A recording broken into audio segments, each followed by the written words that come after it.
Hello dear student, study आरबी टेटीजोड में आज आपका एक बार फिर से स्वागत है। और मैं शिवम सिंह।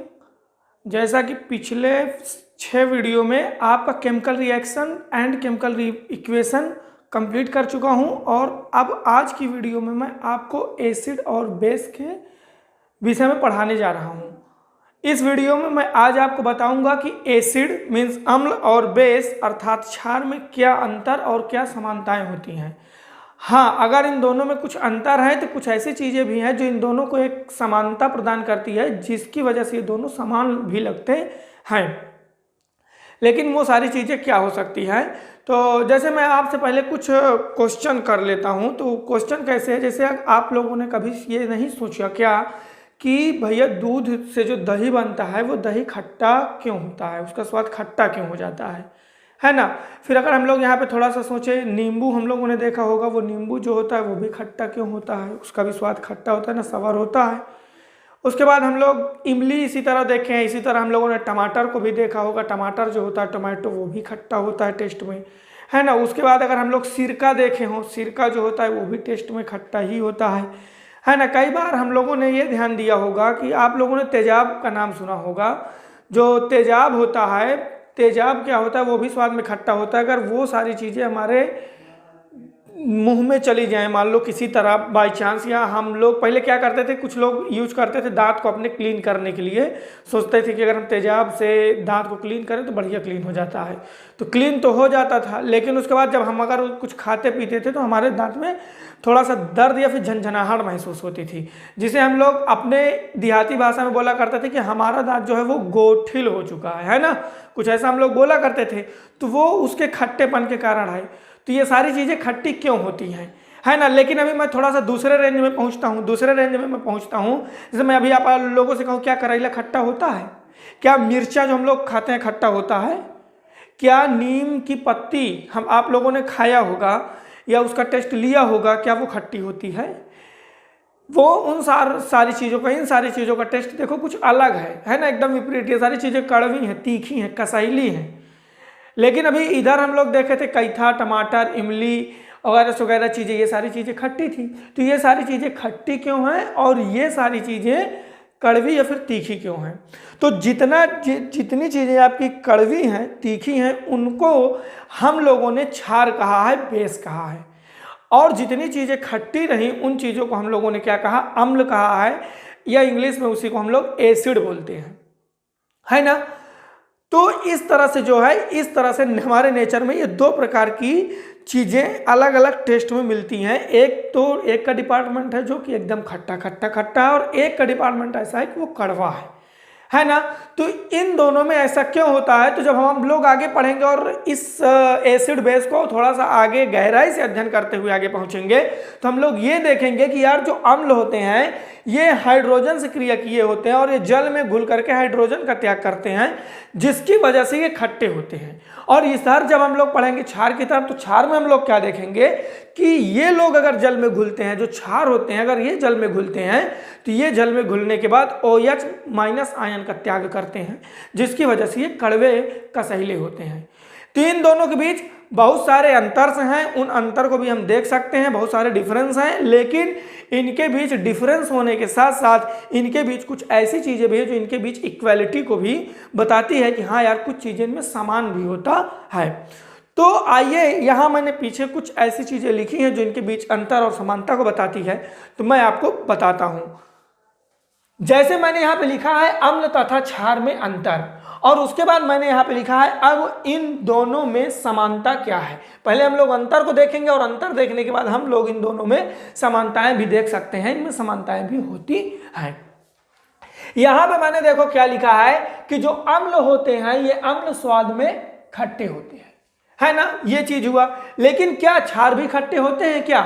नहीं। तो इसका मतलब ये तो एक अंतर हुआ, है ना। जो क्षार होते हैं ये स्वाद में तीखे होते हैं, जिसे आप लोग कसैला बोलते हो, तीखा बोल लो यहाँ पे, यह एक शब्द आप यूज कर सकते हो, कड़वा बोल सकते हो। यहाँ पे जो कसैला लिखा हुआ है, इस कसैले को अगर आप लोग ना समझ पाए हो, तो हम लोग अपने गांव में देहाती भाषा में कभी कभी ये नहीं बोलते हैं कि कंछा, कंछा मतलब ना, जैसे कि कोई चीज़ है कि ये बहुत कंछाता है, ऐसे बोलते हैं ना, कोई चीज़ होता है तो ये लोग हम लोग बोलते हैं कि बहुत कंछात है, मतलब इसमें जो है बहुत ज़्यादा हुआ है। तो ये आपका जो कंछापन हो गया या कड़वापन हो गया, ये कसैला हो गया, ये तीखा हो गया, ये आपके क्षार फैमिली को डिनोट करता है। ये टेस्ट आपके पूरे बेस फैमिली को डिनोट करता है। इसमें आपका मिर्चा, करेला, नीम की पत्ती है ना, इस तरह की चीज़ें आपकी आ जाएंगी। जैसे कि चूना, चूना भी आप लोगों ने खाया, क्या चूना खट्टा होता है, क्या चूना कसैला होता है। चूना कभी आप लोगों ने खाया, CaOH का होल ट्वाइस, वो कसैला होता है, कभी टेस्ट लीजिए तो उसमें तो वो भी जो है आपका क्या है, क्षार है। उसके बाद देखते हैं हम लोग, हमने सेकंड नंबर पे क्या लिखा है। सेकंड नंबर पे हमने लिखा है कि अम्ल नीले लिटमस को, लिटमस क्या होता है, तो लिटमस एक प्रकार का पेपर जैसे होता है, ये भी एक प्रकार का केमिकल से तैयार किया जाता है, लेकिन इसका सॉलिड फॉर्म हम लोग बना के एक पेपर के जैसे इसको बना लेते हैं। तो दो कलर के हम लोगों ने लिटमस पेपर डेवलप किया है, एक ब्लू कलर का, एक रेड कलर का। तो यहाँ पे क्या होता है कि अम्ल नीले लिटमस को लाल कर देता है। अगर आपके पास अम्ल है, अम्ल में जैसे आप लोगों ने सिरका देखा होगा, तेजाब देखा होगा, अगर आपके पास ये सारी चीजें हैं तो इन सारी चीजों की, नींबू का रस है ना, इन सारी चीजों को आप लोग लीजिए। और अगर आपको कहीं से बाई चांस गलती से नीला लिटमस पेपर मिल जाए या कहीं से आप लोगों को प्राप्त हो जाए, तो वहां पे आप लोग क्या करिए कि उसमें सिरका डालिए, या फिर आप नींबू का रस डालिए, या फिर आप उसमें टमाटर का रस डालिए, या फिर उसमें आप तेजाब हो जाए तेजाब डालिए, जो भी इस तरह की चीजें आपके पास हो उसको आप डालिए। और डालने के बाद आप उसमें एब्जॉर्व करिए। आप एब्जॉर्व क्या करेंगे, आप ये एब्जॉर्व करेंगे कि भैया जो लिटमसवा अभी नीला नीला था, वो लिटमसवा क्या हो गया, लाल हो गया। लाल हो गया किसके इफेक्ट से लाल हो गया, अम्ल के इफेक्ट से लाल हो गया। अम्ल की ये क्वालिटी है जो उसने नीले को किस में चेंज कर दिया, लाल में चेंज कर दिया, है ना। लेकिन इसी के जस्ट विपरीत यहाँ पे हो रहा है, क्षार में एकदम उल्टा हो रहा है भैया। उसमें क्या हो रहा है कि अगर लाल लिटमस है, लिटमस किस कलर का हो, लाल लिटमस पेपर हो, और अगर उसमें हम क्षार डाल दें, क्षार में जैसे यानी OH डाल दें, है ना, या फिर CaOH का होल ट्वाइस। जब आपको क्षार कहाँ से प्राप्त होगा, तो क्षार के लिए जैसे आप चूने का पानी ले लीजिए, है ना, चूने का पानी ले लीजिए और आप उसमें क्या करिए, लाल लिटमस में आप लोग डाल दीजिए। और गारंटी के साथ कहता हूं कि अगर वो लाल नीला नहीं हो जाएगा तब कहना, वह लाल लिटमस का पेपर नीला हो जाएगा। तो इससे ये जानकारी हमको मिलती है कि भैया जो भी हमने लिक्विड या जो भी केमिकल हमने इस पेपर पर डाला है, उस पेपर को उसने लाल से नीला कर दिया, मतलब कि यह लिक्विड जो है आपका क्या है, क्षार है, बेस है। उसके बाद यहाँ पे हम लोग देखें अम्ल की pH वैल्यू। अगर हम लोग अम्ल की pH वैल्यू निकालते हैं तो अम्ल की pH वैल्यू जो होती है वह pH वैल्यू 7 से कम होगी, क्योंकि हमने अम्ल वो pH स्केल एक बनाया है। pH स्केल में हम लोगों ने नंबर्स 1 से 14 तक राइट किया है। तो उसका मतलब हम लोग ये जानते हैं कि अगर 1 से लेकर के 7 तक, मीन्स 7 ना पहुंचे पाए, 6.99 अगर इतना आपका नंबर आता है तो वो चीजें अम्ल होंगी, वो चीजें क्या होंगी, अम्ल होंगी। और 7 होगा तो वो ना तो अम्ल होगा और ना तो क्षार होगा। लेकिन अगर 7.1 से 14 तक होगा तो वहां पे वो आपका क्षार होगा।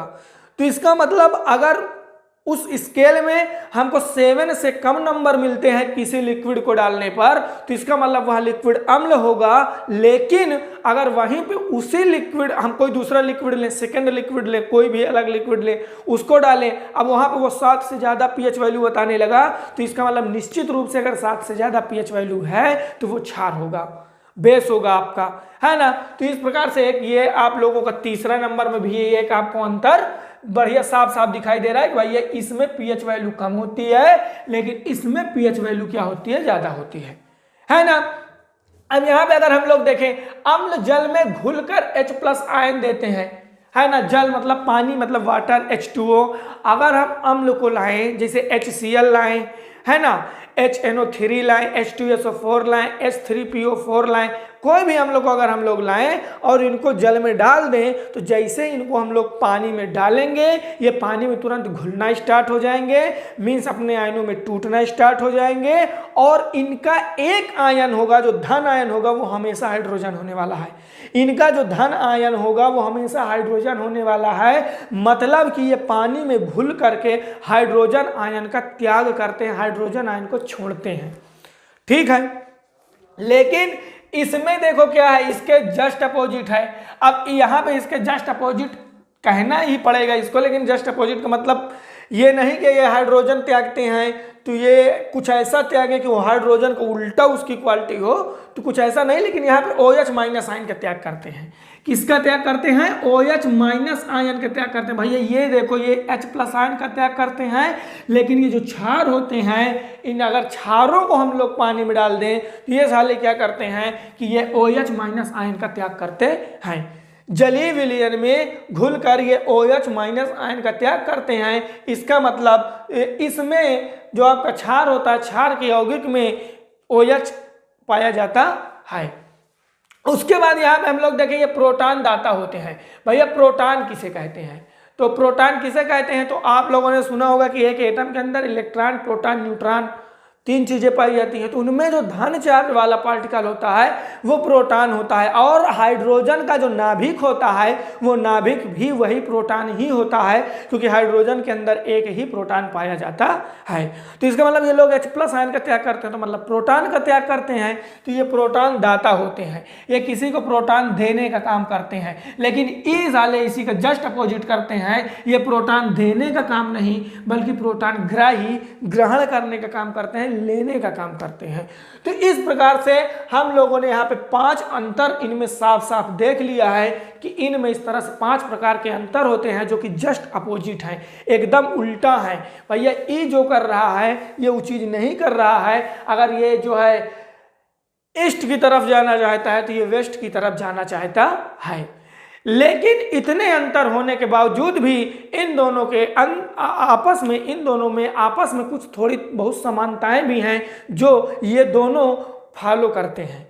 कैसे? अभी यहाँ मैंने क्या देखा था, अब इन दोनों में समानता क्या है, अंतर हमने देख लिया। अब क्या है समानता? देखो, जल में ये घुल जाते हैं, अम्ल। ये किसकी सीरीज चल रही है? अम्ल की। जल में ये घुल जाते हैं। अगर इनको हम लोग जल में डालेंगे तो जल में ये निश्चित रूप से घुल जाएंगे, टूट जाएंगे। मान लीजिए आपके पास किसी अम्ल की इतना बड़ा आपने गोली जैसे बना के लिया है। अब आप क्या काम करिए, उसको डाल दीजिए पानी में, तो धीरे धीरे घुल जाएगा, उसमें टूट जाएगा, गायब हो जाएगा, विलय हो जाएगा। तो इसका मतलब ये जल में विलय हैं, घुल जाते हैं, गायब हो जाएंगे, लुप्त हो जाएंगे। सेम कंडीशन इसमें भी फॉलो होती है भैया, जल में ये भी घुल जाते हैं। क्षार को भी अगर हम जल में डालेंगे तो वो भी घुल जाएंगे। लेकिन एक शब्द आप लोग सुनोगे आगे चल के कि क्षारक और क्षार, लो एक ठीक और बवाल आ जाता है, लेकिन इस बवाल में कुछ भी बवाल नहीं है। आपको क्षार और क्षारक जब पढ़ना पड़ेगा तो वो एक ही चीज होता है, दोनों का स्वाद जो होता है आपका कड़वा होता है, लेकिन जो क्षार होते हैं ये जल में घुल जाते हैं, जबकि क्षारक जल में घुलता नहीं है। लेकिन बहुत ज़्यादा पानी गर्म कर देंगे और हिलाएंगे डुलाएंगे तो ये भी घुल जाएंगे, है ना? ऐसा नहीं है। लेकिन हम लोग क्षारक और क्षार में क्या डिफरेंस देखेंगे, तो क्षार जल में नहीं घुलते हैं, जबकि जो क्षार होगा वो जल में घुल जाएगा।